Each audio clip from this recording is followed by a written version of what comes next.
creative coach. Her name is Lauren Clark, and Okay. she is one of my dearest people found within Healing in Black. And she's going to share with you some wonderful things that she does to help with our full discussion of decolonization within the Black and Brown community. So, welcome in, Ms. Lauren. How you feeling, Thank boo? you. I'm so great. I'm so happy to be here. I love this space that we're creating together. Yeah, I'm having a great time. Yeah. Right? Okay, Yeah. so we're going to just dive in. As a creative coach and artist, you specialize in helping all people, but primarily people of color, Black and Brown creatives, overcome blocks, dismantle internalized oppression, and building and thriving in authentic creative practices. Does that Hmm. apply? Do you 100%. mind breaking that down? Where did you start? How did this begin for you?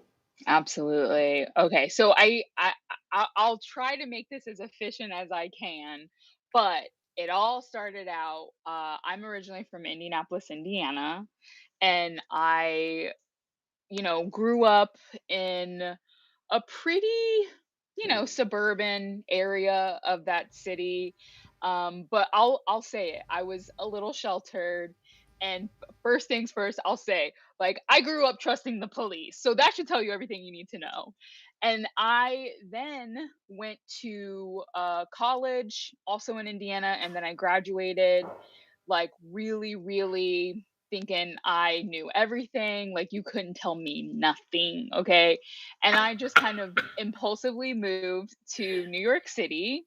And the plan was to get into acting. And I did find some initial success, but a lot of casting directors were telling me, like, oh my gosh, you have a personality. You're kind of funny. And can we cast you in like comedy roles and things like that? And I started booking comedic parts. And I really wanted to hone that craft. So I started taking improv classes to support that gift, as well as sketch comedy writing, and which I dabbled in. I really did enjoy sketch writing, but it was hard. And then a little bit later, did stand up comedy, which is why I feel like there's nothing that offends me anymore after that journey, like living in New York City and also being in the comedy scene. Like it's very, very hard to offend me. It's very hard to gross me out because I've heard the lowest of the low. Okay. And Oh, I wow. maybe have even said some of it. So I literally, it taught me so much unsuspectingly about like non-judgment. And I also Mhm. had a little bit of a spiritual awakening in New York City, because I was there when, like all across America, Black men and women were being targeted, murdered. And as a creative living in New York City and also occupying a lot of like majority white spaces, Mhm. where the POC in those spaces didn't always feel like speaking up. There was something about that to me that just felt very off. And I think I understood why. It was kind of difficult for people to really talk about their discomforts, because there were certain institutions that I was a part of where there would be repercussions. You might not Mhm. get certain jobs or book certain roles if you were too outspoken. But the irony is, that is actually like sharing your truth and sharing how you're feeling, is actually the thing that really does lead to the most success. But it does require a season of like people think you're an idiot. They think that you're just cringe, I suppose, until you're different. Oh, wow, what a genius. You know what Mhm. I mean? So it's like it takes a period of like just you have to be okay with the discomfort and the just like feeling kind of outside. And it's so funny too because like I think comedy is there's a great community there, but every single one of us at some point feels a sense of like I don't belong even in the community, you know what I mean? So I feel like yeah, there were just like a lot of varying lessons that kind of like led me to somewhat develop my own spiritual backbone. Mhm. I also think something that really accelerated my spiritual awakening was the pandemic in 2020, which took me out of New York. And then I moved to Charlotte, North Carolina to be with my mom. And there is where I actually started getting really into podcasting. I started a podcast called The Black Creator Connection, and that was born out of continued frustration, and wanting to really amplify the stories and lives of Black creatives. So you can still find there's over 50 hours. Yeah, there's 50 plus episodes Let's of go. content. Yeah, wherever you listen to podcasts, like those episodes are still live if any of y'all want to go check it out. But the thing that I really enjoyed about that was just kind of exploring everybody's like common ground, their struggles, their triumphs, their pain points, and just really seeing that like we are so much more similar than we are different. And I really, really just appreciated the creative discourse. And just the conversations that came out of that podcast actually had people reaching out to me quite a bit and asking me for like more support, like one-on-one support. And then a mentor of mine was telling me like, "Oh, you should like make a program then. Like if people are reaching out to you, like you should create an offer." And then I took a I guess it was like this business accelerator. It was a course, but it was very like business minded. And I that was it was like 3 months in 2021, and from that I launched my coaching business. And now since then I've just been working with creatives one on one and really just helping them to build personal brands where they can share their truth, share their story, continue to create community. I've worked with a lot of excuse me, I've worked with a lot of creatives who, they're creating like communities on Patreon and Substack, and yeah, a lot of work in the social media space. Marketing is like one of my strong suits, but really just it comes from, there's we can talk about like the technical aspects of entrepreneurship and creativity all day, but if in your spirit there's blocks, if there's stuff from your childhood that, we haven't like poked at in a little bit, then that's going to make creativity harder. So that is the work that I do. A lot of the tools at my disposal are things that I have also like used myself. So yeah, I use like spiritual practices as well as like business strategy to help creatives do what they do best, create. I love That's that. me putting it short.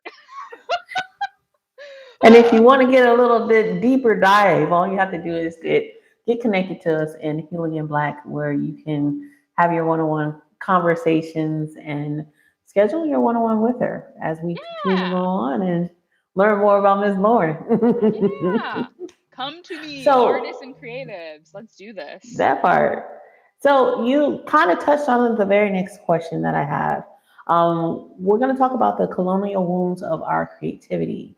And we often don't think that creativity as something to be colonized, but from Hmm. your perspective, how have systems, and you've touched on this a little bit, how have systems of oppressions like respectability politics, the starving artist myth, or the pressures of assimilate shut down the innate Hmm.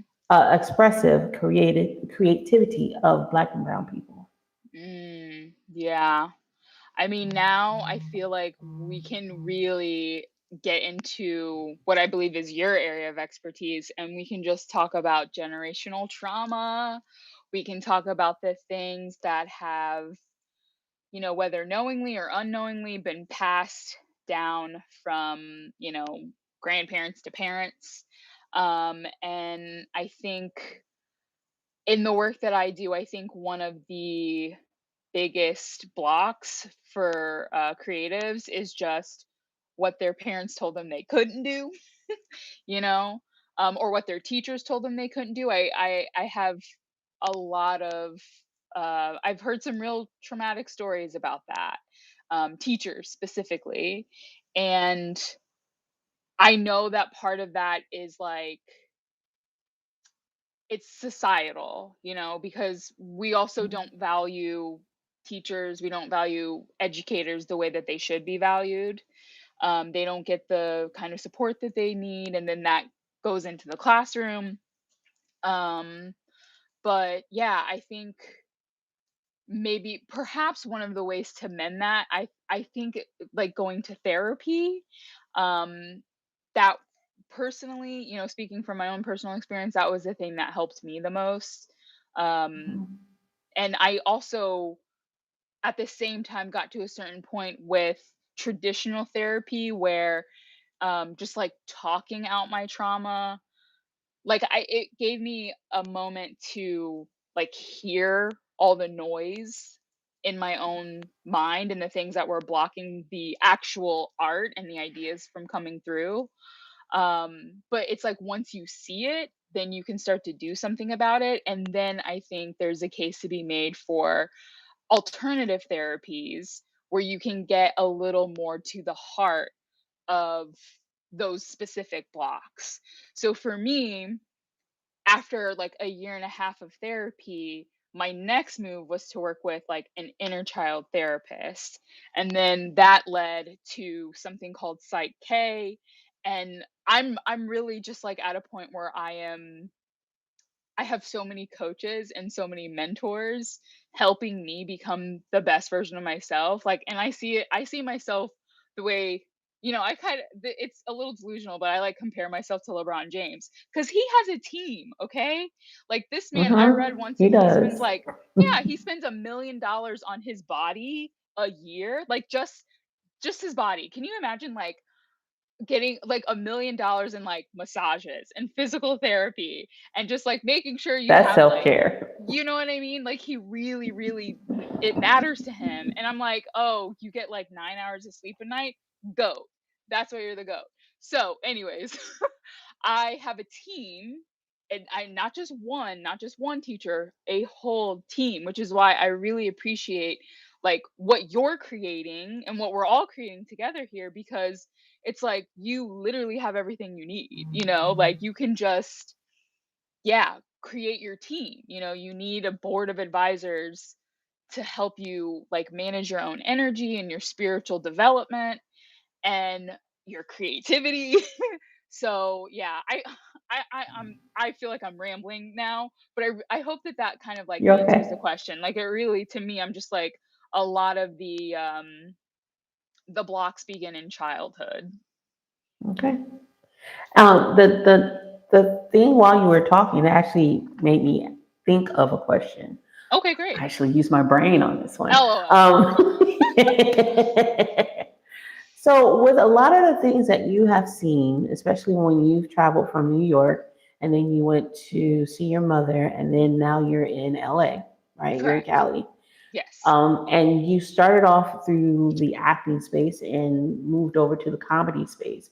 When it comes down to the systems of oppression, I know that from what I've seen on the outside, because entertainment was something that I actually did as well before I did this, right? Amazing. But what I saw on the outside, and what I also experienced as a black brown BIPOC community member, because that's what I is. Um, a lot of the things I would receive that would stop me from moving forward is the idea of a look, of a specific look, right? Mm, And that idea of a specific look is always a challenge because every 10 years that idea changes. And the only reason why I'm saying this, and this is really not a part of the questions, but I'm curious that's of your okay. Yeah, insight. we're chatting. Yeah. Right. I'm curious. The image that we see, or the images that we see, it changes often. Yeah. And it messes up with your psyche because for me, I'm a Zennial. I'm at the Mm. cusp, right? Mhm. And I've seen people who look like me in the forefront for years. And then they've evolved and they're different varieties Mhm. of black people in the Mhm. entertainment state in the entertainment field. But as time goes on, they get smaller and smaller. They're not Mm. thick. Mm. Like all of these different changes, this creates something, as you were stating, from childhood. One of the things that we see. How would you? What would you say to someone that would use that as a stigma to stop them from Yeah. moving forward? That would use like the images that they're seeing in media as like a reason for not For pursuing. not, Yeah, yes, okay. So I would tell them that that is exactly why you have to go forth, you know?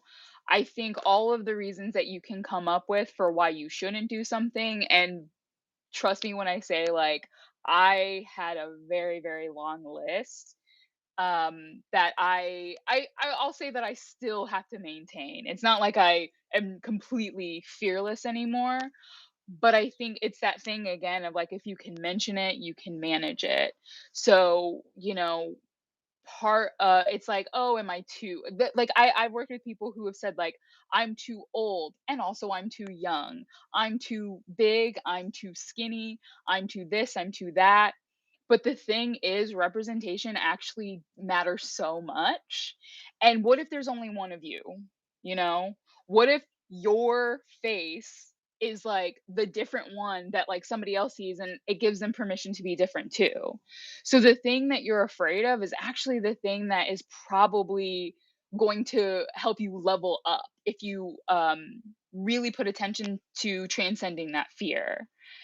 And I think a big part of the work that I do and what I help creatives do is get that fear right out in front. Because the only things that you're afraid of are the things that you're not clear about. If you're not certain, you know what I mean? Like when you're scared of something, it's like usually in the peripheral. It's in the shadows, right? But when you bring it into the light, you're not as scared of something that you can see right in front of you in the light. You can defend yourself if need be, but it's literally like a matter of making things as clear as possible, because clarity gives confidence. So I really I really it's so cliche and corny to say, but it's really how I try to live my life. There's absolutely nothing to be afraid of. Like, we're all different, but we're also the same as well. We're the same, we're just wearing different disguises. And if you can get to the heart of that, the heart of, like, inside we all have the same stuff, even a topic like race, we made that up. All of this is make believe, there's not a single thing out there that didn't start in somebody's mind. So that's why I think a big part of my work is like, what's going on in your mind, what's going on in your heart, because what is inside comes out eventually, that your outside reality is just a reflection of what's going on inside. So cleaning it up will help you create more. Exactly. And that is something, yeah, I'm very, very passionate about that. I'm just kind of like, you could come up with so many reasons for why you don't belong or why you can't. Or, and this is where the work is, you can focus on like what you bring to the table. You can focus on your gifts. And what you focus on expands. So I think it's like, honor those feelings, honor those things that you're afraid of, and do it anyways, move forward anyways. Messy action will get you there, okay? I hope that's I helpful. love that. Yes, I love that. Absolutely. Okay, so what does decolonization or decolonizing your creativity actually mean on a practical level? How is it different from the standard advice of overcoming writer's block or Mm, creative fear? And you just mhm. touched on it, but I would love for you to expound a little bit more. Yeah. So the question is like practical steps for decolonizing fear around creativity. Hmm? Okay. Okay. I think the first thing, and this is pretty central to my practice, so all of you watching, I'll invoice you later. Just kidding. That Um, part. daily practice. Like, what is your daily practice? And especially for creatives, whether you're like, if you're a photographer, I say wake up every day and take 100 photos every day. If you're a painter, wake up every day and paint before you have to go to your 9 to 5, before you have to go work on somebody else's vision, work on yours. Even if you only have 5 minutes, you'd be surprised how, like, 5 minutes of devoted time to a daily practice, a daily creative practice, will change so much in your life. And I know that there's a lot of people as well who say like meditation is really helpful for them. Creativity is the same for me. Like I feel like when I get up and I do like my morning pages, I'll journal for a little bit. That is my meditation. That's my time to kind of go inward and check in with like what's really going on. Sometimes I don't know how I feel until I write it down on the page. So I've learned that my daily practice is essential to me really getting intimately acquainted with me. So I think like choosing a daily practice that is super easy to show up for, something that you enjoy doing. Like if I had to convince myself to show up and do it, then I'm thinking of it wrong. Like it should be something that's like exciting to you. I have one client who she is a really wonderful storyteller, but she has some like learning stuff, you know what I mean? And it prevents her from being able to write. So I told her, I was like, what if you do voice notes to yourself? Like a little cheeky voice note to yourself every day and then listen to it at the end of the day. Loved that idea, and literally like wakes up, says how she's feeling, how she's doing, and just like vents for a few minutes in a voice note. At the end of the day, listens to it, and that also invites her to reflect on what have I learned throughout today. I love So if that. you are looking for like a practical like game changer, devote yourself to a daily practice for a month. And on the other side of that month, tell me that you're not a little different. Okay? It's a game changer. Daily practice. Love that. Coloring. Sorry. I'm just like, what are other daily practices? There's one of my clients who like gardening. She makes sure she gardens every day. Um yeah, there's just it, and the beautiful thing about creativity is like you can be creative about what you want to be creative about. So it could be like, like meal prepping is an act of creativity, making a soda stream or something. I don't know why I'm thinking about that, but I'm so serious when I say like it all requires like inner resourcefulness, and there is a gift inside of each and every one of us. There's something that only you can bring into the world, and sometimes it does require like consistent daily attention to it to really really nurture that gift. A lot of people are hard on themselves when they aren't immediately great at something, but it takes time. But also it doesn't like, you don't have to devote like a whole 8-hour workday to your creativity to be a creative. I think that's one of the biggest misconceptions, but that's I also a love whole that. nother discussion. So I hope that that practical tip helps. So even with the whole other discussion, we know that Miss Lauren is going to have several classes within our healing space that you Yeah. can join into.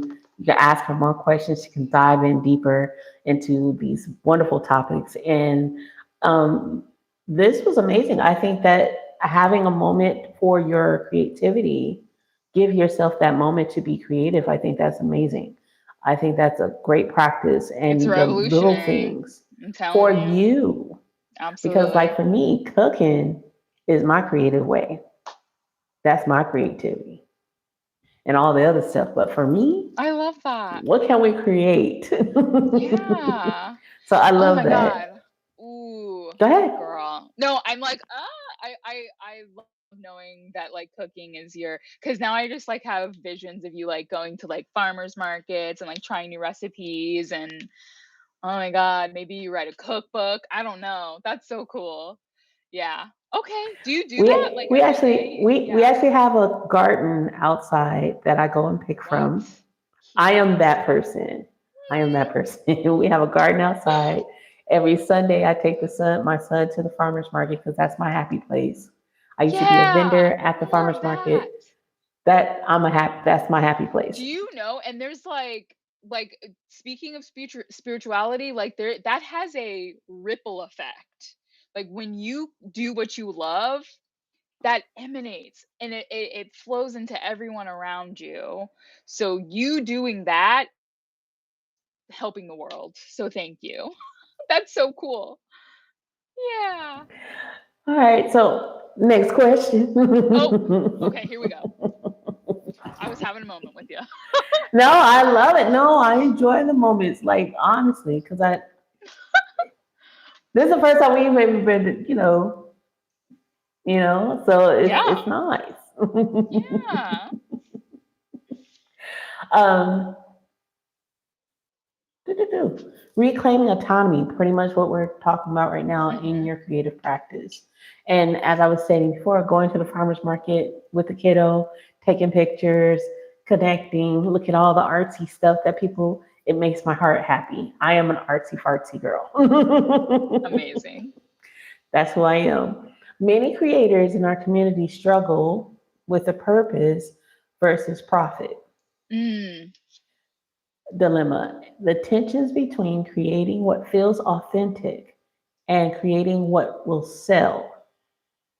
How do Mm. we navigate this without sacrificing our soul? Yeah. Yeah. Um, it's it's it's a bit of a tough pill to swallow because I think what is required here is discernment and experimentation, a lot of humility, and I think we talked about this earlier, but like the understanding that you're going to be judged basically no matter what you do. Um, and sometimes the more authentic you are, the more you're going to trigger people around you.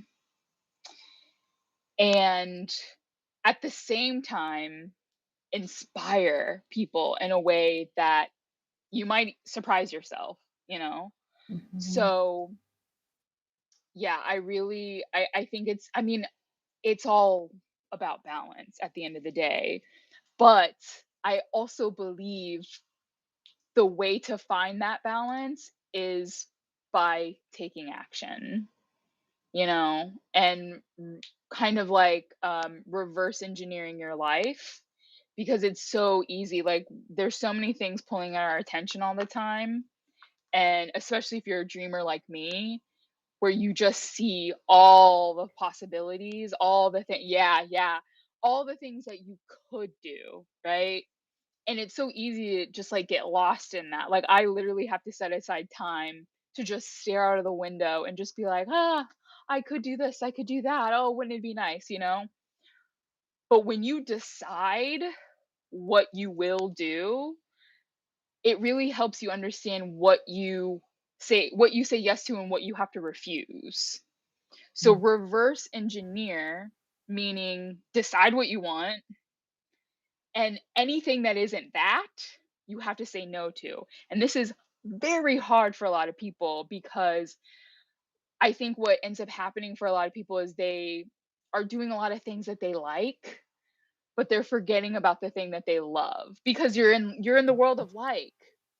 But to do that Mhm. one thing you love, it takes so much focus and it takes a lot of determination, and you have to say no to things that are actually they might be really enjoyable things, you know? Like I think it's one of those things of like, going out and hanging out with your friends. sometimes you have to say no to that so that you can stay at home and write. You know what I mean? Yeah. Sometimes you have to say no to the birthday trip because you're planning a retreat or something. You know what I mean? Like you're you're you're working on a vision, you're working on a goal. It does require sacrifice, but it's temporary. I think a lot of people who talk about like discipline and sacrifice, and sometimes that also kind of gets in the world of like, be careful because your generational trauma is showing, bro. Like the whole discipline is like, oh, you were spanked as a kid. You know what I mean? Like, and I'm not. That's not shade. Seriously, I was seriously, too. But seriously. it's Me like too. if you look up the word discipline in the dictionary, like it's literally defined with the word punishment. And I don't know about you, but I don't feel like punishing my way to the thing that I want. You know what I mean? I would like to enjoy the process as much as possible. And yes, every now and then you do get to treat yourself, but I think when it comes down to like knowing what direction you're going in. Don't be like treating yourself to all these things and you don't have a north star. You got to know where you're headed. Otherwise, you're just going to say yes to everything and get lost in the sauce. So, yeah, I hope that helps. Yeah, I love it. Now, what was I going to say? Because I was going to add to that. Not like add to that, Mm, add another question. yeah, I need to write this stuff down. it's okay. Yeah, I'm the same way. Cuz I feel like I'll just be so like, listening to what the other I'm person's engaged. saying. I Yeah, know. Yeah, I appreciate that. And I get yeah. it. Yeah. Yeah. Yeah. Okay, so with that being said, how can we build sustainable? I know what I was going to say. Mm. It requires courage.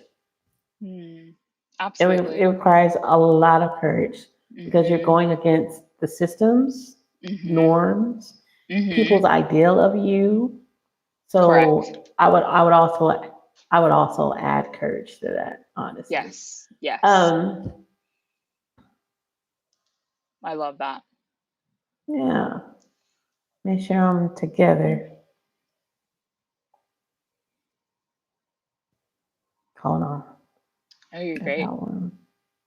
All right, got that one.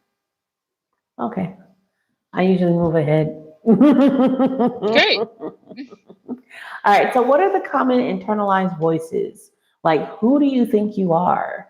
Mhm. This isn't a real job, what we just talked about, that holds us back. And what are your strategies for silencing them and stepping into the creative courage? Mm. Yeah, silencing the inner voices. Well, I think first things first, again, therapy. I think therapy is a really great place to start, especially if you're dealing with a lot of like particularly negative self talk, um, and understanding the root cause, which I will be fully transparent in saying, like, I have worked with people before where like they have so much negative self talk. I will say, okay, I don't think that this is going to be a great match. And I think that you should go see a therapist because I feel with therapy, it's like one of my coaches actually like made this analogy once and it's always really, really helped me. I feel like therapy, like if you take a suitcase, right? Therapy helps you unpack the suitcase and coaching helps you pack the suitcase. Me as a Hmm. coach, I cannot help you pack a suitcase that's already full. So talking to a therapist, and somebody who deals in the world of unresolved trauma is my first recommendation. I know because it's helped me tremendously. Um, and I also feel like on the other side of those initial steps of like working with a therapist or a healer, whatever speaks to your heart, um, I became very service oriented on the other side of that. Like before therapy, I was very all like, what's in it for me? You know? Hmm. And I think that's a sign. Unfortunately, I think if you're self-focused in that way, that's a sign that you do need some help. You need to examine some things because we are here. Yeah, we are here as like one. I believe, like, again, this idea that, like, we're all the same, we're just wearing different disguises. There's one spirit. We all get a little slice of life from the great, the great. Ah. So when we're disconnected from that, and it's usually because there's like a lot of noise in the mind, but we don't come into the world like that. you know we have thinking like that put in us. It comes from somewhere. Sometimes you know what the cause of it is, sometimes you might know the root cause, and sometimes you don't. So I think having the support of a professional really, really helps.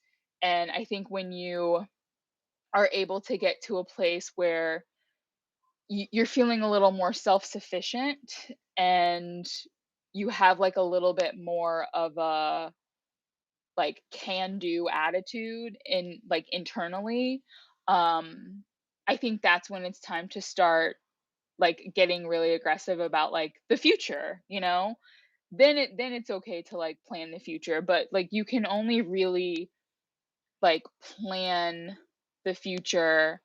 Like everything that you put out, you know what I mean? It's going through a filter of like your mind.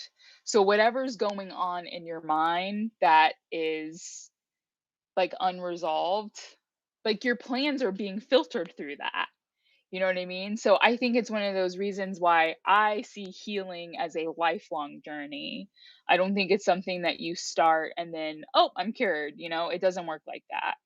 So to just always be searching, but to make peace with the fact that like you are growing, you've grown. We don't just have to be forever healing.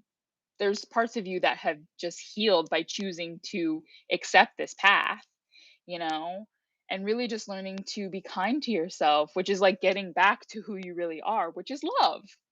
You are love, you know? You are love.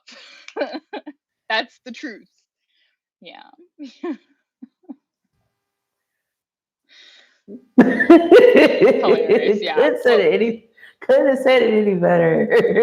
Thank you. Thank you, friend. Yeah.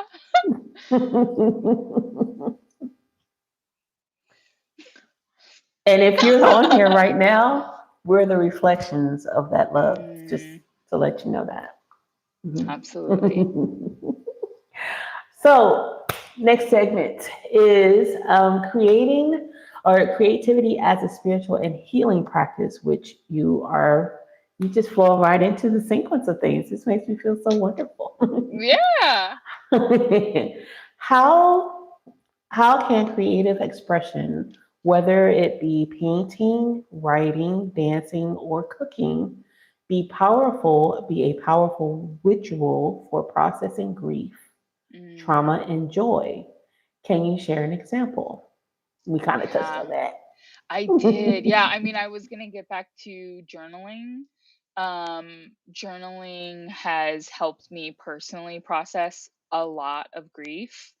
I think, yeah, I really feel that it's kind of a matter of like when it comes to deciding what medium, it's a matter of like what do you feel will help your like inner truth be expressed externally the best, I suppose. Mhm. So for me, I love words, I love reading books, I love writing. And I think I said this earlier, but maybe I said it on here or to somebody else in the day, but I think I literally don't know how I feel sometimes until I write. You said So that. putting pen to paper, yeah, is it, to me, I think that's like my number one tool. But I also do know a lot of people who, they are filmmakers, they're writers, a lot of comedians. They love getting on stage and just sometimes treating it like therapy. I don't know how healthy that is, but to each their own, be on your journey. Yeah, yeah. And who's to say, like, who's to say that that's not like amazing, you know. There's lots of open mics where it's very clear when somebody, even like whether they're new or they're seasoned, like this is healing for all of us. I think this is all like all of it is a healing journey. It's all a healing act. So I would say just like don't get too in your head about it. You really can't choose wrong, but just express yourself, you know? It's just a matter of expressing yourself. I think I love taking photos, you know. I'm a big fan of that.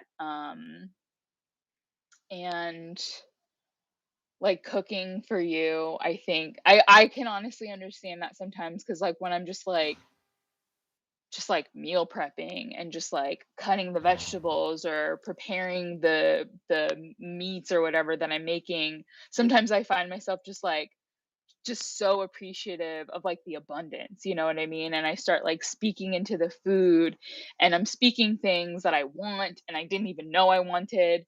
And then the food tastes better because I'm doing that, you know what I mean? So I think it's like just let it be a mystical experience, whatever you're doing. You know, interior design, dealing with the space, like it's like there's so many things, you know, there's so many things that you could do, but like let it be magic. I think that's my advice. You are the magic and let it show, Yeah. baby. Let's go. Yes. All of it's a creative act. We're creating all the time, constantly. I love that. I love that. Still my heart so good. Oh, good. For someone who says, I'm not creative, what is a Mhm. simple, accessible practice that they can use to reconnect with their innate creative spirit and experience its healing benefits? Did I just answer it? Well, Did I just ask it? well, we did talk, but No. I would say if somebody said I'm not creative, I would be like, how did you get here today? You know what I mean? How did you Put I on mean, your do you have a clothes. job? Yeah, how did you put on your clothes? How did you like pay your bills, you know? All of that required creative energy. Like, did you make Yeah. choices today? Then you created. You just don't have a sense of connection to the creative energy within you. Like you're That's not it. connected to it. And when you're not connected to it, you can't be intentional. You can't be intentional about Yeah. how you use it. So, first things first, stop saying you're not creative because with our words, we create. That's literally what abracadabra means. With my words, I create. And if the idea of like doing some kind of creative act is too much for you, then I think affirmations, right? Affirmations that start with what you know, if anything were possible, what would you do? Oh, I'd be a background dancer for Beyonce, you know what I mean? And then maybe you find yourself waking up and just like dancing in the morning for 5 minutes, you know? And then before you know it, you're dancing for Beyonce. No, I don't want to promise that, but You never it know. you never know. You You never never know. know. You can get really good with some daily practice. So but sometimes I think, you know, it is a matter of just like rewiring that belief that you're not creative because like you're breathing, you're alive, you're creative. Trust me, you're creating all the time. You just haven't decided to be intentional about it yet. So if you want to be intentional, affirm that that you want to create, and then start getting curious about how. And it starts with your gifts. What are things that you feel that you're good at? If you don't feel you're good at anything, start trying things. Start trying things. It's okay if you're bad at it at first. Eventually, maybe you'll get good. I box. I don't know if I told you that. I wasn't No. good at it at first, but oh yeah, yeah, I really love boxing. Yeah, I'm about to compete, so watch out. But Let's anyways, go. yeah. I started at like the end of 2023, like doing it for fitness. And I was so weak. You know what I mean? I thought I was really strong, but I was I like could barely lift, you know what I mean?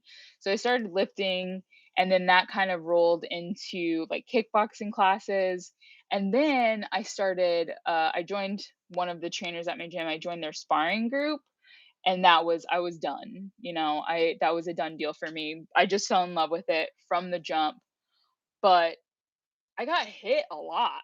You know what I mean? Like, I was not good at it at first, but a few times, if I would land something, so satisfying. So satisfying. And I feel like I started to just like really want to get better and better at that. So, because it's so like boxing is so strategic, it's so psychological. Um, I thought for a really long time it was just dudes just like wailing on each other. It's like chess more than anything. You have to be really, really like ahead of your opponent. Anyways, I think my point in my my rambling is that you just have to give yourself permission to experiment and try things and get curious. I think a lot of people put a lot of pressure on themselves when they don't know what their purpose is. And I think sometimes that's one of the most distracting, destructive questions there is. Like, who cares? Maybe your purpose is to just exist. Maybe it's just to wake up today and sit in the sun. Stop trying to figure out what you're supposed to do and just be. And there's lots of things that you can be. So go be. Just be. Whatever you want to be. Whatever you want Well, to first of all, be. I love the fact that you're a freaking boxer. That's dope. That's Yeah. dope. And you're going to have your first competition. Let's Yes, yes, yes, yes. go. I'm a few months away from it, but yeah, I'm working with a coach, and it's very, very fun. It's very, very hard. I think that's also why I like it. But it's a very good outlet for me to just get some aggression out, channel even I'm always flowing with creative energy after a good like sparring or training with my coach. So I think that's another part of creativity that maybe in the next few months I'll talk about more, because I really feel like moving your body and moving your energy, like it's healing, it's creative, it's really just helped so much flow for me. Mhm. Yeah. I love that. And I Thank love the you. fact that you being a boxer and going outside of being a comedian, outside of the spectrum of creativity, from your creative writing, journaling, coaching, and doing something that's way left field. And Yeah. it It shows is, something yeah. remarkable because it doesn't limit you. And I think No. that's the thing that's so wonderful about possibly, having a one-on-one session with you. It'll open up people, the capabilities of knowing Absolutely. that their lives Absolutely. are absolutely limitless. Absolutely. Yeah, I'm a big fan of like, you should plan, but also what you plan, it never really unfolds that way. Um, but I always feel like what actually happens is just a little bit bigger and better than what you do plan. Mhm. So why not Mhm. plan big? You know what I mean? Because it's not going to happen that way. I do believe you always get what you want. You just never get it the way you expect. You planned it. But you Nope, do get it. never. You get it eventually. It's just not going to come the way that you think. And that is abundance. The abundance in the ways things can unfold in your life. Yeah. I love But that. you have a say too.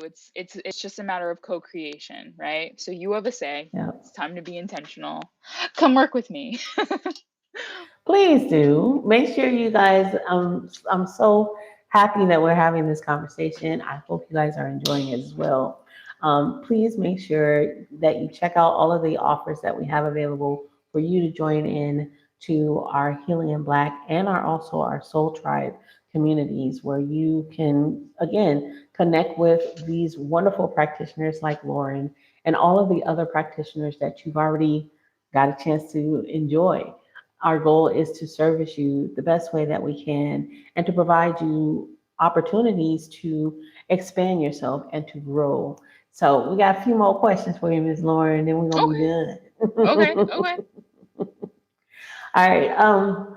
Why is it radical? Why is it a radical act of self-care and autonomy for Black and Brown people to prioritize their creative expressions, even if it never makes a dollar? Mm, That's a that generational part. thing. Yeah. Yeah. Even if it never makes a dollar. Um, I believe that it is important to have a creative and spiritual practice because, man, it's actually really hard to answer this question because I do believe it is connected to your income. I do believe it's connected to, because like money is always flowing. I have spent time like unemployed, you know what I mean? And even then, like money would still come. And I feel like I'm not gonna be corny and say like, oh, and it was on the days where I would journal. No. Like I wish it were that black and white. But your creativity is like directly connected to like the energy within, and everything is energy. So nurturing the energy within via a creative and spiritual practice is connected to money, because money is also energetic. Having said that, I also do believe money is a tool. Tools are neutral. If you're, in your kitchen cutting vegetables and you accidentally cut your finger, are you going to blame the knife? You no. The knife was doing its job. You cut your finger, right? I believe like the same is true with money. Like money is not the issue. It's the energy behind it, right? So you not channeling that energy into something, not moving things around, like that is connected to your resources. Um and that is also part of the work that I do, just like helping people understand that like it's all connected. I also believe like it's not just your money, it's like it also affects your relationships, so it's radical because all of these things are connected. What you do for yourself and how you express yourself, you know a lot of creatives tend to feel pretty good when they're expressing themselves, and that has an impact on their relationships. That has an impact on how they show up for their friends and for their family members. And yeah, I think when you're feeling better, when you're joy filled and you're happy and you're at peace because you're creating and you're making art or whatever you want to call it, like I think that just opens you up to more opportunity. Opportunity can come in many ways. So yeah, I don't know how to answer this question because I think the idea of like I think that idea for creatives of just like, what if I never make a cent doing this? And it's like you're thinking of the worst case scenario, and I think you're stopping yourself before you even begin. Because it would be different if like you had been doing this for 100 years and you never made a cent. I'm just kind of like, I know there's a lot of artists who died penniless, but that was a matter of like them not managing their finances. The money still came, you know what I mean? Van Gogh had money. He just lost it. And that's a whole And his nother family conversation. inherited Exactly. And I'm like, I through his honestly, paintings. I have I have this conversation a lot with creatives, and it makes me really want to do a workshop about like money in connection to your creativity, um, because I really do believe that a lot of people, like I'm like it's easier to like make the money come with art. It's easier than you think, but a lot of people kind of like cut their legs from under them before they even begin. So like if you're starting with that energy, like how can you expect the money to come? You know what I mean? Like, you've already doubted yourself. You already So doubted self-touch. and spoken into existence, like, what won't happen. How Mhm. about instead of what won't happen, focus on what could happen and then decide, it's like steps, kind of like a ladder. And ultimately it just comes down to like fear, people, other people's voices in their heads telling them what they can't do. And I think this is when it requires like a very tenacious spirit to be like, no, I'm gonna figure this out and I will never ever give up. That's the work that I'm up to. Just like making people That's the never give up. radical. Yeah. Yeah. That's the Absolutely. radical. Yeah. I love that. Never give up. I love that. So make sure you go ahead and follow us along. Go join in to the Healing in Black Space. And when she does this workshop, because I'm a holder to it, Yeah, let me I'm a know. holder to it. Yeah. When she Keep does me this accountable. workshop, she gonna post it into our community, and you can be the first one to sign up under her workshop. Okay, because these are very, very, very valuable tools. So we are almost at the final stage of our questions, Miss Lauren. First of all, before we finish, I want to tell you thank you so much for taking out the time to hang Yeah, out of with us course. and Thanks for talk asking to me. our community, because this is our community. Oh, And I'm so thankful that you are a part of our Healing in Black space. I'm happy to be Um, here. yeah, I think it's amazing. What is one immediate action? And I know you've talked about it several times, but we're kind of gonna bring it on in. Great. What is one immediate action a creatively blocked person can take today to begin to break free? Sleep.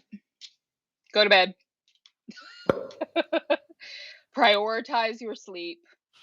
If you are I feel like if you're stressed, if you're anxious, getting really intentional about your sleep habits. And again, I'm a big fan of seeing the big picture, seeing how it's all connected. If your bedtime is all over the place, then your morning is probably a mess too. And if your morning is a mess, when I typically tell people to do their daily practice, because your daily practice happens before you put attention to somebody else's vision, right? So Mhm. I think that, there's some people who like to work at night, and all power to them. I say if you can do that consistently, great. But I know for me, after working with other people and having so many different brains in my brain throughout the day, it's a lot harder for me to work at the end of the day. I feel like at the end of the day, it's more about like filling the well. And I want to eat a good meal, maybe read a good book. I'll get back into my journal again. But it's very, very brief. It's literally just like, what did I learn today? What am I grateful for? Okay, let's watch a little Netflix now. you know? We chilling. Um, we're chilling. But I have rituals, I have rhythms, and I am, obviously every now and then there's like an event or a dinner or something like that, but for the most part, like, my evening is like lights out by 10:30. I'm asleep by 11 so that I can wake up, exercise, I shower, oil pull, get dressed, make my bed, go for a run, and then if it's Boxing Day, I'm off to the gym. If not, I get right to work creating, you know? And it's very important for me to have those rhythms because it limits the number of decisions I have to make throughout the day. I don't get decision fatigue until way later in the day, but there's a lot of people who are burnt out by like noon. They're burnt out by 2 p.m. because they've woken up and they've had to make so many decisions. So I think it all starts with your sleep. Um, Go to bed at the same time every night as best you can, and also wake up at the same time. Like, science will support this. If you work with me, I will send you the science that supports this. even on weekends. When That's when you work with her, when you work when with you work me. with her. Yeah, when you work with me. But yeah, go to bed at the same time and wake up at the same time, even on the weekends, even on the weekends, even on the weekends. Yes, that means if you wake up at 7 a.m. during the week, you have to wake up at 7 a.m. on the weekends. No, you don't have to like race out of bed. You can have a slow morning, but it's going to help you stay in the rhythm of that week if you have a consistent wake up and bedtime routine. Um, and it's connected to your creativity because it's your energy that we're protecting. And every now and then things happen and you can't adhere to it. But if you don't have a target, you always miss. So again, instead of just like constantly reacting to your life, decide how your life is going to be. If you really want it to run smoothly and you want as much capacity and freedom as you say you want, then you have to create it. And it starts with sleep. So work on that. Rest is productive. Rest is And if also you've been a part of productive. this summit, you would have heard that a couple of times from Yeah. several different Whoa. other practitioners. Yeah. I'm so glad. Yeah. Sleep. People are always like, okay, but like what like platform should I use and what should I do? And I'm like, sleep. Go take a nap. Sleep. Close your eyes. Calm it down for a Reset. second. Yeah. It's okay. Reset. Yes. It's all right. It's gonna do, yeah, it'll do your nervous system wonders. Mhm. Last question, my love. Okay. How can people work with you to unlock their creative potential and build practice that is both nourishing and sustainable? Now, I'm going to tell y'all one way y'all can get connected with them is through our group, through our community. But please share with us all of the other ways that they can connect with you as well. Absolutely. So I'm on Instagram and TikTok and now YouTube. And I'm at LL Cool Clark everywhere. You can shoot me a DM, tell me that you saw me from this video, and I will say, let's have a conversation and see if working together makes sense. I'll ask you to share some of your goals with me, and then I'd probably send you over some like papers that more clearly defines like the journey that I want to take you on. And that is if you want to work with me one on one, but I also have like a little group offering coming up. I'm not sure if this will be out in time, but that is going to start October 1st. So I would say just like keep eyes on my social media pages for more information about that, because that's going to be a little intimate group for creatives who need some structure in their day to day so that they can make more art. And also, again, it's going to be nervous system friendly work that we're doing. So if you're ready for that, come find me. Look at that. Hey, hey, hey, hey, hey. Well, that's the end of the questions, Miss Lauren. Thank you so much for having the time and taking the time for us to learn more about you. And I Yeah, of mean us course. collectively to learn more Yes. about what you We're do. all one. And also for you guys that are here, thank you once again for joining in this segment of the Hub Summit. Be on the lookout, located below or somewhere on here, located in this platform area. You'll see three specific offers that Lauren may have for you because you've attended this summit. So, with that being said, thank you once again, Lauren, for joining Yes, us. of course. And thank you for watching us. And stay tuned for the next practitioner. We're here to serve you the best way we can, decolonizing in the Black and Brown community.